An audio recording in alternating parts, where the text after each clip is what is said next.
no sé, resultados empresariales están siendo mucho mejor de lo esperado. Oye, esto está mostrando una fortaleza a las economías, ¿no?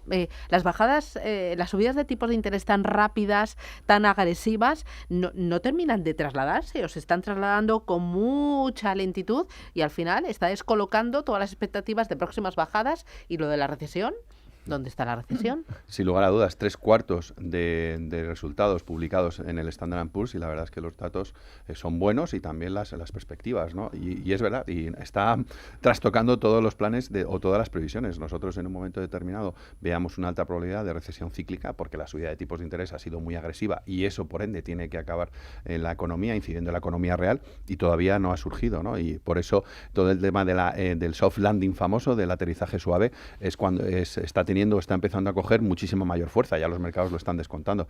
Nosotros somos cautos a ese respecto, creemos que tarde o temprano vamos a empezar a ver que esa economía real se va a impactar por esa subida tan agresiva de los tipos de interés, pero es verdad que el consumo sigue fortalecido, los datos de empleo en Estados Unidos también están muy altos y las perspectivas empresariales son muy, muy altas, con lo cual... Bueno, yo creo que ahora mismo es verdad que nos ha sorprendido a todos, sobre todo la resiliencia de la economía americana. Pero hay ciertos datos que yo creo que hay que tener en cuenta, porque yo creo que ahora mismo hay que mirar más que lo que está pasando hasta en 24 es para los próximos 2-3 años. Nos tenemos clarísimamente en un ciclo distinto porque vamos a tener tipos de interés más altos en general, aunque no sabemos cuándo van a bajar. Vamos a tener inflación más alta de Bueno, la es que hemos que tenido. lo anormal era tener tipos a cero. Claro. Es decir, que lo que tiene que ver el inversor es que el ciclo de los próximos 3 años va a ser unos tipos en torno al 3%, una inflación en torno al 2-3%, y entonces damos un ciclo totalmente distinto. Pero a mí hay un dato, por ejemplo, que yo siempre hemos estado intentando analizar y intentando entender cómo es posible que el consumo a nivel general de viajes, de restaurantes, cada vez que viajamos a trabajo, vemos que está todo lleno. Bueno, pues el otro día salían los datos de la subida de salarios en media. Y teóricamente, según dicen los estudios, tanto en Estados Unidos como en Europa, los salarios han subido más que la inflación, cosa que yo tenía la idea un poco contraria. Y eso quizá es lo que está dando cierta soporte a la economía desde el punto de vista de consumo. Pero no es menos cierto, yo estoy con Óscar, que al final esta subida de tipos al final va a tomar su peaje dentro de la economía y va a ralentizar. Pero nosotros hemos tenido que cambiar un poco, porque nosotros creíamos que Estados Unidos sí que iba a tener una desaceleración mucho más fuerte de lo que se estamos viendo, y ahora lo estamos de alguna forma retrasando, y estamos viendo que Estados Unidos a lo mejor te crece en torno a 1,5-2% cuando pensamos que era el 1%. Es decir, que yo creo que todo se está retrasando un poco, pero yo creo que el ciclo que entramos ahora desde el punto de vista macroeconómico va a ser bueno para los mercados. Pues un poco de acuerdo con todo lo que habéis dicho. Al final, mientras el consumidor siga con buena salud, las economías van a continuar tirando en mayor o menor medida.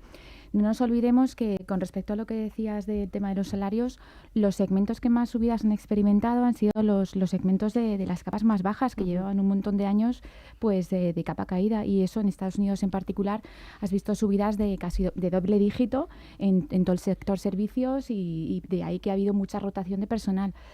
Y bueno, pues por otra parte también en general, tanto compañías como consumidor, llevamos una década desapalancándonos de una manera bastante agresiva. En general estamos menos endeudados, y eso pues hace que la confianza a la hora de consumir sea más potente. Entonces también nosotros vemos un entorno bastante sólido. Sí que hay desaceleración, pero no vemos una recesión dura. Javier. Bueno, pues nosotros en Franklin Templeton vemos que la foto macro que nos pintabas antes, la verdad es que es muy buena. Es decir, nivel de crecimiento estimado del 3%.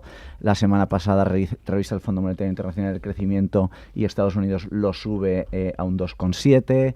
Es decir, crecimiento bueno. Como decía Gonzalo, el consumo se ha mantenido estable. Uno de los datos que nosotros estamos siguiendo mucho con esta subida de tipos que estabas comentando antes es cómo ha afectado esto a los americanos y a las hipotecas en Estados Unidos. Y en Estados Unidos las hipotecas que estaban de media al 3,3 ahora están al 3,7, cuando ahora mismo pedir una hipoteca en Estados Unidos está entre el 7 y el 8%. Pero ¿qué pasa? Que los americanos lo que no están haciendo es comprarse casas nuevas y refinanciar su deuda, ¿no? Entonces eso les ayuda a los consumidores. Y algo parecido está ocurriendo a las empresas. Tienen créditos a largo plazo y esos créditos a largo plazo no están subiendo mucho. Por lo tanto, esa subida de tipos de interés al consumidor final no le está afectando mucho, o a una parte de la población. Hay otra que sí que vive de alquiler y esa sí que le está afectando más. Así que nosotros somos optimistas con la foto macro que hay. Bueno, y también había mucho ahorro embalsado después del COVID, ¿no? La situación financiera de las familias y de las empresas era mucho más solvente que en otras crisis y bueno, hemos tenido todo el chuto de capital por parte de los gobiernos, ¿no? Que aunque los bancos centrales han retirado estímulos, los gobiernos han seguido chutando por esto de la inteligencia artificial y el tema de las renovables y eso hace que tarde mucho más. Sin lugar a dudas, y por eso que lo ha ese retrasado. soft landing Claro. sea mucho más soft. Pero lo ha retrasado, pero nosotros tenemos datos ahora, y no solo nosotros, sino los bancos en general, que eso ya se ha ido, ese ahorro Ya se ha ido. ya no hay más. Sobre todo los que son los últimos cuartiles de generación de ingresos en Estados Unidos, esos cuartiles ya no tienen nada. Incluso está empezando a incrementarse otra vez la tasa de personas que necesitan 2 trabajos para poder llegar a seguir viviendo y tener el mismo poder adquisitivo que tenían antes. Y eso es un dato que a nosotros nos parece interesante para ver de aquí en adelante. Por eso nosotros somos cautos todavía, no somos tan optimistas. Bueno, yo creo que hay un dato que también es interesante. De media histórica, cada vez que se suben tipos, se tardan unos 24 meses de media en volver a bajar, más o menos, a nivel, estamos hablando de países desarrollados. Hemos visto que en los países emergentes ya se está bajando los tipos, es decir, que están muy adelantados en el ciclo, y llevamos 23 meses desde que empezamos a subir, ¿no? Es decir, que no digo que esto signifique que desde el mes que viene empiecen a bajar, porque creemos que no se va a bajar tipos hasta la segunda parte del año, pero está claro que estamos al final del ciclo. Y yo creo que quizá el mensaje positivo aquí es que la subida de tipos se ha acabado, vendrá un recorte, y de alguna forma la inflación o la desinflación que estamos viviendo va a continuar, es verdad que con volatilidad, porque tengamos en cuenta que esto no va a ser un camino de rosas, es decir, vamos a tener unos niveles de volatilidad a nivel de activos y a nivel de datos macro muy alta. Eso es un nuevo elemento que tenemos que trabajar. Pero dicho eso, parece que el camino o la dirección es la que es decir, ahí hay poca discusión, ¿no? ¿Y la bajada de tipo llegará antes o después del verano? Bueno, en nuestra opinión, pensamos que va a tardar tiempo en llegar. O sea, después del verano. Después del verano. Pensamos que en el caso de Europa vendrá antes, porque ahí sí que la economía no está tan fuerte como la economía americana, y hay algunos países que han entrado en recesión. Entonces, eso va a hacer que el Banco Central Europeo pueda bajar tipos antes que en Estados Unidos. ¿Vosotros también después del verano? Creemos que en junio puede haber ya algún anuncio. Tampoco tenemos una confianza extrema, pero vamos, creemos que vendrán probablemente en torno a junio. Al final estamos viendo que aunque con volatilidad los datos de inflación están moderándose de forma importante, China está exportando deflación, ya sabemos que tienen una economía bastante debilitada y que el gobierno no está siendo capaz de estimular el consumo. Y lo que no tenemos muy claro es si el Banco Central Europeo lo hará primero o no, porque a pesar de que es cierto que aquí las cosas están un poquito más débiles, no se caracterizan por ser los más ágiles del mundo. ¿El resto de la mesa qué piensa? Pues mira, el mercado está en un 16% de probabilidad en marzo, 60% en mayo. Nosotros pensamos que es más para la segunda parte del año que para la primera, ya lo veníamos diciendo. Y nosotros sí estamos de acuerdo con Templeton, Fidelity, que probablemente el Banco Central Europeo tenga que bajar antes tipos que Estados Unidos. Bueno, vamos a discrepar. Estamos, como la gente no nos ve, no sabe que estamos a la derecha estamos Patricia y yo, que somos el campo completamente contrario. A ver, a mí el hecho de que lo baje antes o después me parece irrelevante.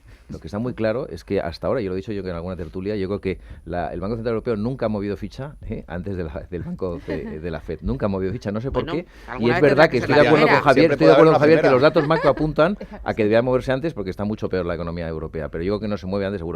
El que se va a mover seguramente antes, y a lo mejor ponemos una porra de un desayuno aquí, es el Banco de Inglaterra. El Banco de Inglaterra va a ser el primero. Siempre hacéis porra, pero luego no rematáis, Sí, porque luego yo por aquí veo rematamos. poca porra y poco él se ha churro. Él se ha escapado con el Banco de Inglaterra ahora. Claro, Pero yo apunta, saco otro nosotros hemos elemento. dicho Europa y ellos han dicho Estados Unidos. Que no. Yo creo que el Banco de Inglaterra será el primero que mueva, luego la FED y luego el Banco Central Europeo. Pero bueno, yo creo que lo más importante no es cuándo, sino que ya vamos a entrar en un ciclo de recorte, que yo creo que quizá lo importante para los mercados. Bueno,